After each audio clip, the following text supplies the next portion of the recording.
Welcome to this short presentation on the draft requirements for the proposal to introduce cross-site percentage and cross-site credit methods in the FSC chain of custody standard.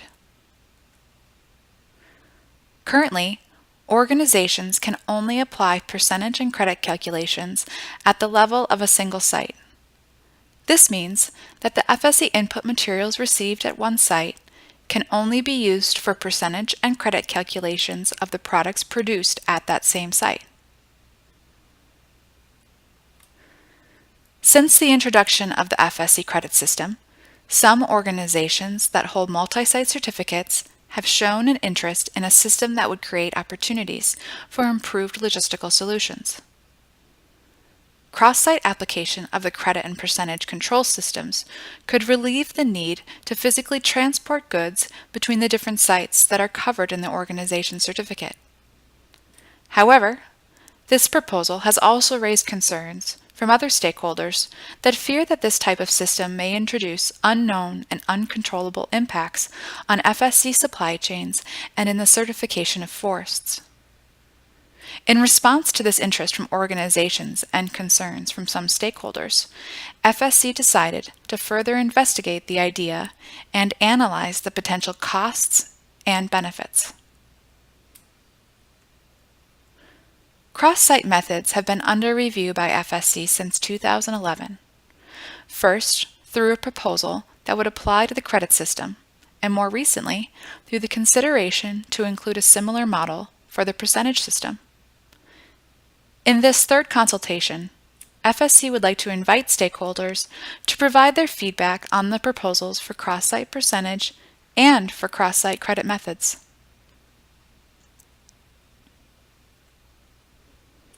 Organizations that are in favor of cross-site methods see this as an opportunity to improve their logistical needs, as it would enable them to make more efficient use of their FSC inputs and more easily meet the demand for FSC products.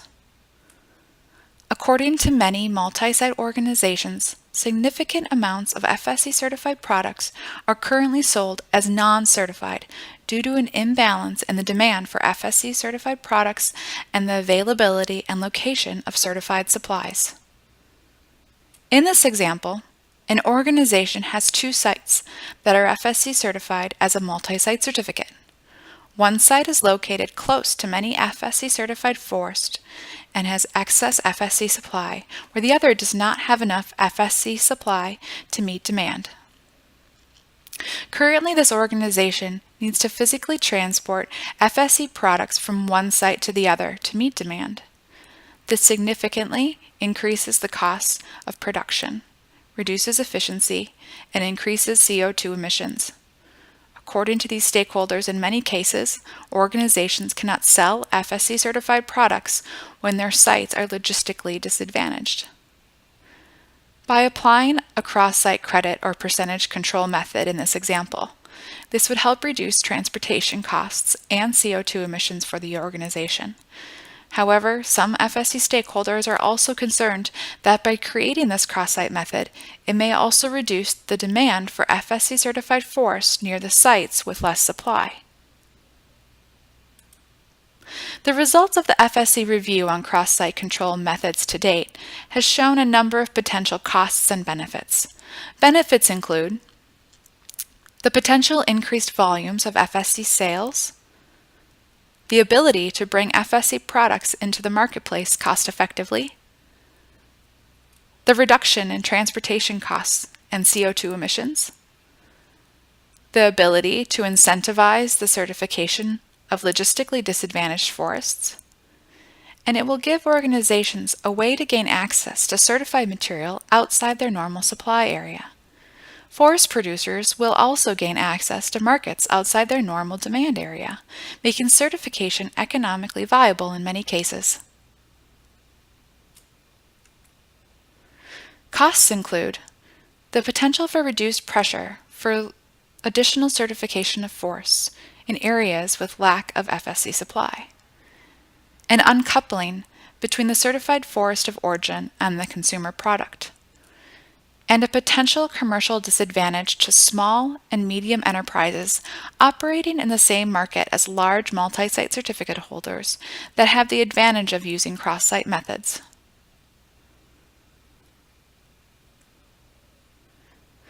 There are two sections of the chain of custody standard that relate to cross-site methods. The cross-site percentage method is found in Clause 9.1, and the cross-site credit method in Clause 10.2. Despite similarities between the two clauses, we request stakeholders' attention and comments on both proposals as they apply to different sections of the standard. In the next two slides, we will cover the requirements that apply to each control system for cross-site methods. In the web-based consultation platform, we have also included questions on each proposed method. First, let's take a look at the cross-site percentage method. The conditions for applying the cross-site percentage method are: first, the percentage calculation will need to be applied only to the products within the same product group. Next, all sites will need to be within the scope of a single or multi-site certificate with a common ownership structure. And lastly, each site participating in a cross-site percentage calculation will need to maintain an FSC percentage of at least 50%. Please note that only FSC products with a percentage of 70% or higher are eligible to be labeled as FSC certified. Now let's take a look at the cross-site credit method. Organizations will need to meet the following conditions to apply the cross-site credit method. First, credits can only be shared within the same product group. All sites will need to be within the scope of a single or multi-site certificate with a common ownership structure. Each participating site in a cross-site credit account will need to contribute at least 10% of the input credits used by its own site in a 12-month period. Please also take note that this 10% threshold will be reviewed by FSC in 5 years. And lastly, all sites that are participating will also need to be located in the same country or economic and monetary union. We invite stakeholders to provide their feedback to FSC on these two proposals through our consultation platform. Thank you for your participation and comments on the proposal for cross-site methods.